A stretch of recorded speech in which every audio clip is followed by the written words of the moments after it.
से चार ऐसे हैं जिनके धर्म केवल भूतकाल में विश्व में प्रचलित है। पृथ्वी से अब तक एक विशाल जन समुदाय पर उनका प्रभुत्व स्थापित है। वे है चार धर्म है, सुन लो ऐसे, ठीक है? बुद्ध, ईसा, मोहम्मद और कृष्ण। संस्थापक मतलब जिनके नाम से ये धर्म चलते हैं, है ना? जो बौद्धिस्ट है वो किसके नाम से चलता है? बुद्ध के नाम, ठीक है? ईसा जो क्रिश्चियन होते हैं वो किसके नाम से चलते हैं? ईसा मसीह के नाम से चलते हैं। कभी हमें जानते हैं क्रिश्चियन। मोहम्मद है ना, जो मुसलमानों के धर्म संस्थापक है वो कौन है? मोहम्मद। और हिंदुओं के कौन है? कृष्ण। आया समझ में? चार धर्म संस्थापक धर्म है जो अपने भूतकाल में भी मतलब फ्यूचर में भी विश्व में प्रचलित है ना? तो कौन कौन से है? बुद्ध, ईसा, मोहम्मद और कृष्ण। चार धर्म संस्थापक हैं। इन चारों के व्यक्तित्व एवं धर्म प्रचार की तुलना में बुद्ध सर्वश्रेष्ठ है। बुद्ध के साथ शेष सबको एक साथ करके तुलना भी नहीं की जा सकती। प्रथम बात आत्मत्याग की। आत्मत्याग मतलब खुद को समर्पित करना, जो उनके बुद्ध को महान ठहराती है। संपूर्ण बाइबल में ईसा ने इस बात पर जोर दिया है कि वे ईश्वर पुत्र है। किसके पुत्र है? ईश्वर के पुत्र है।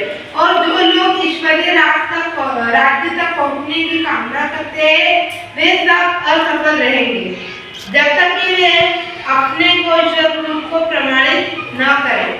मोहम्मद साहब इनमें से एक कदम और आगे बढ़े, है ना? उन्होंने कहा कि मैं खुदा का आखिरी पैगंबर दूत हूं, है ना? कहा गया है। इस आधार पर उन्होंने घोषणा की है कि जो लोग मुक्ति के इच्छुक हैं उन्हें न केवल यह स्वीकार करना होगा कि वे खुदा द्वारा भेजा गया पैगंबर हैं। कृष्ण, ईसा और मोहम्मद दोनों में से एक कदम आगे बढ़े। उन्होंने केवल ईश्वर पुत्र होने से संतोष नहीं किया और न तो खुदा का पैगंबर होने से ही। उन्होंने इन दोनों बात से इनकार किया। इस बात को भी उन्होंने नहीं माना कि मैं खुदा द्वारा भेजा गया आखिरी पैगंबर हूँ। यही नहीं, उनको इस बात से भी संतोष नहीं था कि मैं स्वयं ईश्वर हूँ, कृष्ण भगवान का। उन्होंने तो अपने लिए कहा कि मैं परमेश्वर हूँ। क्या हूँ? परमेश्वर। और जैसा कि उनके अनुयायी उन्हें देवादिदेव देवताओं के श्रेष्ठ देवता अथवा ईश्वरों के ईश्वर कहते भी हैं, है ना? कृष्ण भगवान को बोलते हैं ना देवताओं के देव है। बुद्ध का महान व्यक्तित्व क्या है? बुद्ध का महान व्यक्तित्व, उनका व्यक्तित्व जो कैसे व्यक्ति है। बुद्ध ने अपने लिए एक प्रकार की कोई बात नहीं कही। वे मनुष्य पुत्र होकर पैदा हुए थे और वे ही साधारण व्यक्ति थे। ये बुद्ध के बारे में बताया है डॉक्टर भीमराव अम्बेडकर जी ने। तथा उन्होंने अपने उपदेश साधारण जन को दिए, है ना? जो व्यक्तित्व है उनका साधारण है। उन्होंने कभी भी अपने को अलौकिक पुरुष या अलौकिक शक्ति नहीं कहा और ना तो उस अलौकिक शक्ति को प्रमाणित करने के लिए अद्भुत चमत्कार ही दिखला। बुद्ध ने मार्गदाता और मोक्षदाता में स्पष्ट अंतर बतलाया। ईसा, मोहम्मद और कृष्ण ने अपने को मोक्षदाता बतलाया, किंतु बुद्ध ने अपने आप को मार्गदाता मात्र कहा।